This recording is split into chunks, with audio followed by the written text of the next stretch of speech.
اعوذ باللہ من الشیطان الرجیم، بسم اللہ الرحمن الرحیم۔ میں ہوں آپ کا اردو ٹیچر وقاص اعظم اور آپ کو Noor school and college Google classroom میں خوش آمدید کہتا ہوں۔ عزیز طلبہ، ہم ناصر کاظمی کی غزل پڑھ رہے تھے کہ وہ ستارہ تھی، شبنم تھی کہ پھول، ایک صورت تھی عجب یاد نہیں۔ تین استعارات کا استعمال ستارہ، شبنم، پھول انہوں نے کیا اپنے محبوب کے لیے، اور پھر اس کے بعد میں شاعر کا محبوب سے بچھڑ جانا، اور پھر وقت گزرنے کے ساتھ ساتھ محبوب کو بھول جانا کہ وہ کون تھا۔ اس نے کہا ایک عجب صورت تھی وہ اب یاد نہیں ہے۔ پھر پانچویں شعر میں شاعر دل و دماغ اور سوچوں کو گزرگاہ خیال کرتا ہے کہ یہ گزرگاہ جو ہے اب ویران ہے، غیر آباد ہے۔ پہلے اس میں ہر وقت رش رہتا تھا اور سوچوں اور خیالات کا ایک تسلسل تھا، کیونکہ وہ عارض و لب، محبوب کا سراپا، محبوب کا حسن مجھے یاد تھا اور میں ہر وقت ان کے بارے میں سوچتا رہتا تھا۔ جب تک محبوب کا قرب اور محبت حاصل تھی، دل کی گزرگاہ آباد تھی، رخسار و لب کو یاد کرتا رہتا تھا۔ میرے اور محبوب کے مابین فاصلے پیدا ہو گئے اس کے بعد، اور تعلقات استوار نہ رہے۔ پھر گزرگاہ خیال کا ویران ہو جانا، اس کے بعد میرا ذہن بالکل بنجر اور ویران ہو گیا۔ اب وہ پہلے والی رانائی یہ خیال برقرار نہیں رہی۔ آج ہم چھٹے شعر سے اپنے لیکچر کا آغاز کرتے ہیں کہ بھولتے جاتے ہیں ماضی کے دیار، بھولتے جاتے ہیں ماضی کے دیار، یاد آئیں بھی تو اب یاد نہیں۔ بھولتے جاتے ہیں ماضی کے دیار، یاد آئیں بھی تو اب یاد نہیں۔ حسب معمول سب سے پہلے ہم نے الفاظ معنی دیکھنے ہیں۔ ماضی کہتے ہیں گزرے ہوئے زمانے کو، دیار علاقے، شہر، اور اس کے علاوہ کوئی مشکل لفظ نہیں ہے۔ اب ہم فنی محاسن دیکھتے ہیں تو بھولنا اور یاد کرنا جو ہے وہ صنعت تضاد ہے، ایک دوسرے کی ضد ہیں۔ پھر اس کے علاوہ یاد کا لفظ 2 دفعہ آیا ہے تو ہم اس کو صنعت تکرار کہیں گے۔ اب آتے ہیں اس کی تشریح کی طرف۔ ناصر کاظمی اس شعر میں کہتے ہیں کہ ہم ماضی کی تلخ یادوں اور ناخوشگوار حالات کو ذہن سے دھکیلتے رہے ہیں اور جان بوجھ کر انہیں بھلانے کی کوشش کرتے رہے ہیں تاکہ ہمارا حال اور مستقبل اس سے متاثر نہ ہو، ہمارے حالات اس سے متاثر نہ ہوں۔ شاعر کا مطلب ہے کہ ماضی میں جو حالات و واقعات تھے وہ چونکہ خوشگوار نہیں تھے، ذہن پر دباؤ ڈال کر ان کو شعور سے لاشعور کی طرف دھکیلنا چاہتا ہوں، لیکن شاعر بہت کوشش کر کے بھی یہ والا کام کر نہیں سکتا۔ وہ اپنے جو ماضی کے حالات و واقعات تھے ان کو بہت سی کوشش کے باوجود بھی اپنے ذہن سے نکال نہیں سکتا۔ ماضی کی یہ تلخ یادیں میرے لیے عذاب بنی ہوئی ہیں، اور وہ جو ماضی کی تلخ اور کڑوی یادیں ہیں وہ شاعر کو مسلسل بے چین رکھے ہوئے ہیں، اور شاعر چاہ کر بھی ان کو بھلا نہیں سکتا۔ اور شاعر کہتے ہیں کہ میں ان کو بھلانا چاہتا ہوں لیکن وہ مجھ سے، میرے ذہن سے مٹ نہیں رہی، وہ مجھ سے بھلائی نہیں جا رہی۔ تو کسی شاعر نے اس حوالے سے بڑی خوبصورت بات کی ہے کہ یاد ماضی عذاب ہے یارب، یاد ماضی عذاب ہے یارب، چھین لے مجھ سے حافظہ میرا، چھین لے مجھ سے حافظہ میرا۔ تو اگر ہم اس شعر کے مرکزی خیال کی طرف آئیں تو وہ کہتا ہے کہ میں ماضی سے نکل کر اپنے حال کو سنوارنے کی فکر کر رہا ہوں۔ اب اس حال میں اگر اتفاق سے ماضی کا وہ شعر، اس کے لوگ اور اس کی زندگی یاد آ بھی گئی تو میں ان سے اس حد تک لا تعلقی ظاہر کروں گا جیسے میرا بھی ان سے کوئی واسطہ نہیں رہا ہو۔ یاد آنا اور نہ آنا دونوں کو برابر سمجھوں گا۔ اگلے شعر کی طرف آتے ہیں۔ رشتہ جاں تھا کبھی جس کا خیال، اس کی صورت بھی تو اب یاد نہیں۔ رشتہ جاں تھا کبھی جس کا خیال، اس کی صورت بھی تو اب یاد نہیں۔ حسب معمول سب سے پہلے الفاظ معنی کی طرف آتے ہیں۔ رشتہ جان زندگی کا رشتہ، زندگی کا تعلق، جان کا تعلق۔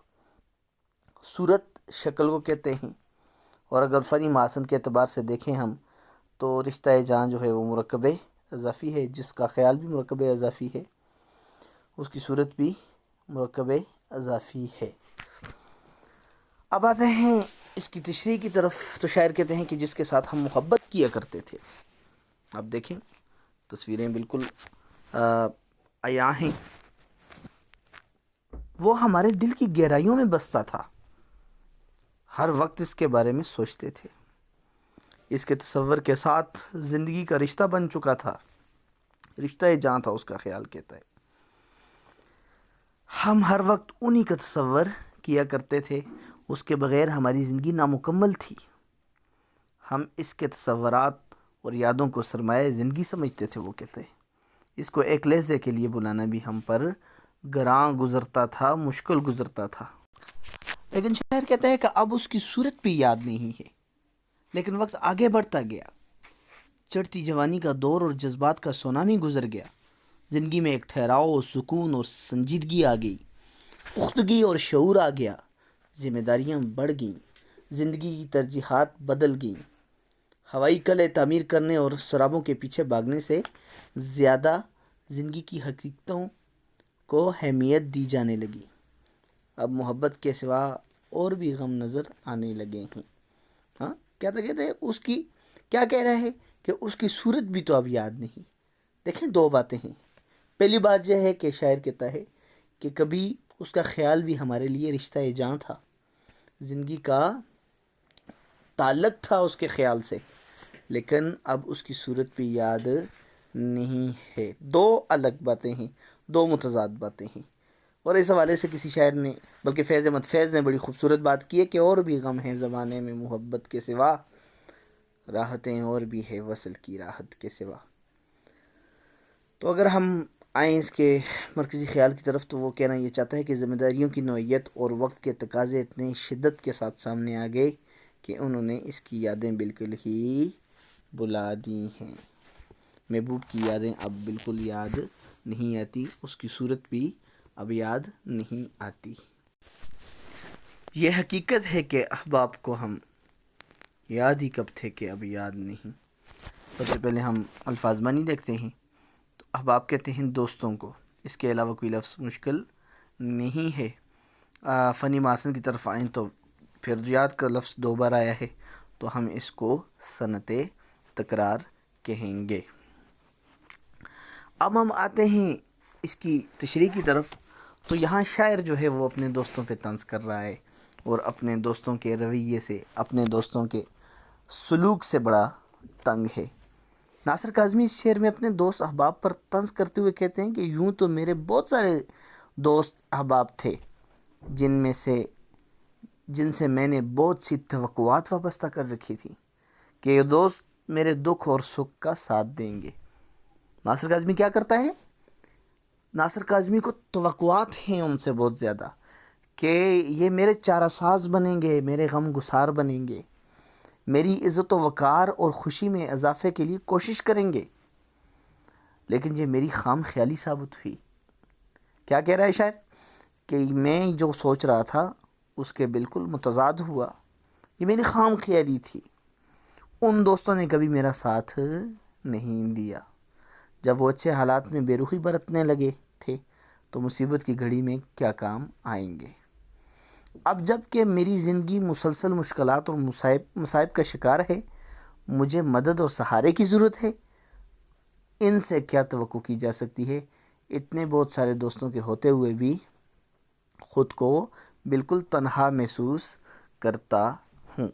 تو دیکھیں دو باتیں ہیں، پہلے تو وہ کہتا ہے کہ میں اپنے دوستوں کے سے کچھ اور ہی توقعات رکھتا تھا، لیکن وہ بالکل اس کے متضاد نکلے۔ میں سوچتا تھا کہ وہ میرے دکھ سکھ کے ساتھی بنیں گے، وہ میرے برے حالات میں بھی میرا ساتھ دیں گے، لیکن انہوں نے تو کبھی اچھے حالات میں میری طرف نہیں دیکھا، تو برے حالات میں وہ کیا میری طرف دیکھیں گے۔ فراز نے بڑی خوبصورت بات اس حوالے سے کی ہے کہ تم تو تکلف کو بھی اخلاص سمجھتے ہو فراز، دوست ہوتا نہیں ہر ہاتھ ملانے والا، دوست ہوتا نہیں ہر ہاتھ ملانے والا۔ اور یاد ہے سیر چراغاں ناصر، دل کے بجھنے کا سبب یاد نہیں۔ تو اس غزل کا آخری شعر ہے، اور غزل کے آخری شعر کو مقطع کہتے ہیں، جس میں شاعر اپنا تخلص استعمال کرے۔ تو اس میں ہم سب سے پہلے الفاظ معنی دیکھتے ہیں۔ سیر چراغاں، روشنی کی سیر، روشنی کا تماشا، اور دل کا بجھ جانا، اداس ہونا۔ اب آتے ہیں فنی ماسن کی طرف۔ تو سیر چراغاں جو ہے وہ مرکب اضافی ہے، اور دل کا بجھنا جو ہے وہ محاورہ ہے، تو جس کے معنی کیا ہیں جی؟ اداس ہونا۔ میں نے آپ کو پہلے بھی بتایا تھا، محاورہ دو یا دو سے زیادہ الفاظ کا ایسا مجموعہ جو اپنے حقیقی معنوں کے بجائے مجازی معنوں میں استعمال ہو، محاورہ کہلاتا ہے۔ تو دل کا بجھنا، اداس ہونا۔ اب آتے ہیں اس کی تشریح کی طرف، تو دیکھتے ہیں کہ کیسی تصویریں بنتی ہیں۔ تو شاعر کہتے ہیں کہ ایک زمانہ تھا کہ میں اپنے محبوب کے ہمراہ چراغاں، باغات اور تفریحی مقامات کی سیر پر نکلتا تھا۔ کچھ ان مقامات کی خوبصورتی ہوتی تھی، اور کچھ محبوب کی رفاقت کا احساس ہوتا تھا، یعنی کہ منظر بھی بڑا پیارا ہے، اور محبوب کی وصل کا جو لمحہ ہے وہ بھی بڑا خوبصورت ہے، اس لیے میں خوب لطف اٹھاتا تھا۔ شاعر لطف اٹھا، خوب زندہ دلی دکھاتا اور خوش رہتا تھا۔ اب شاعر خوش کیوں ہے؟ شاعر خوش اس لیے ہے کہ اس کا محبوب اس کے ساتھ ہے، اس کو ساری دنیا خوبصورت نظر آتی ہے، لیکن گردش دوران کی وجہ سے، زمانے کے دکھوں کی، تکلیفوں کی، مصیبتوں کی وجہ سے نہ وہ ماحول برقرار رہا اور نہ محبوب کی رفاقت، یعنی کہ زمانے کے اتار چڑھاؤ نے، نشیب و فراز نے نہ تو وہ ماحول چھوڑا اور نہ وہ رفاقت چھوڑی۔ وقت نے وہ سیر سپاٹے اور محفلیں درم برم کر دیں۔ کیا کر دیں وقت نے؟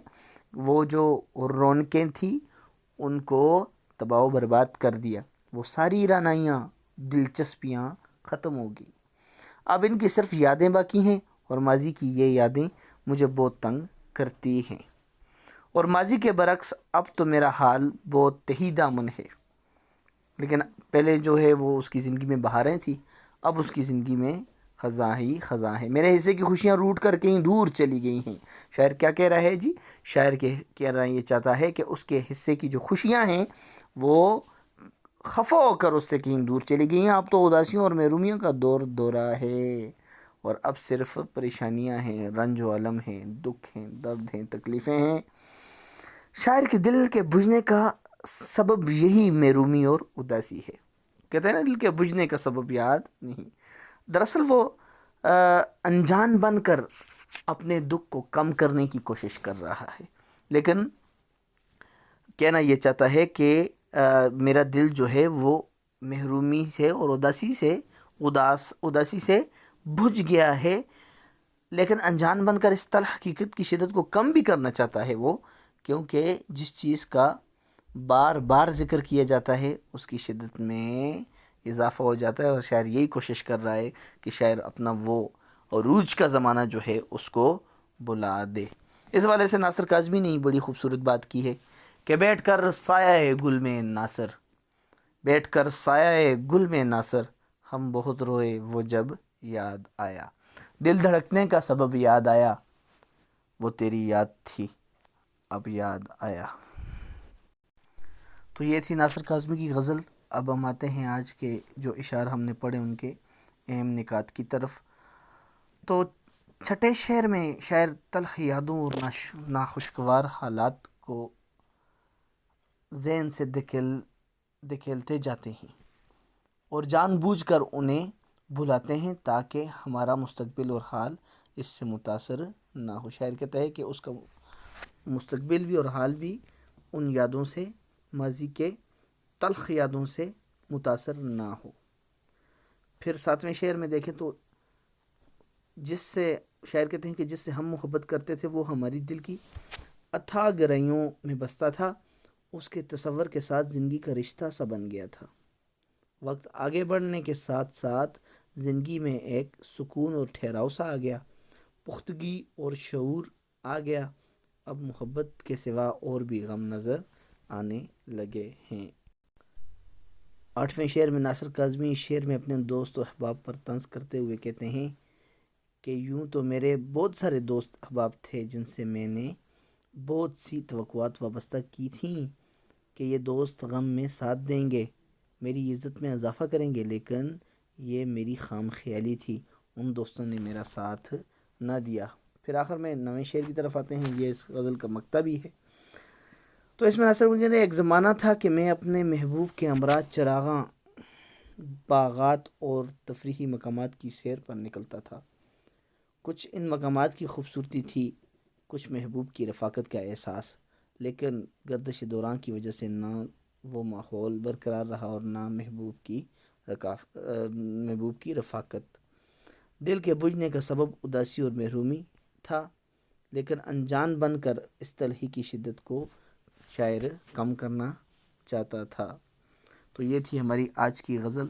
تو آپ نے مقطع بھی اس کا لکھنا ہے اور 8واں شعر بھی اس کا لکھنا ہے، اور یہ چاروں اشعار آپ نے یاد بھی کرنے ہیں۔ جب آپ واپس آئیں گے تو انشاءاللہ آپ کا ٹیسٹ ہوگا۔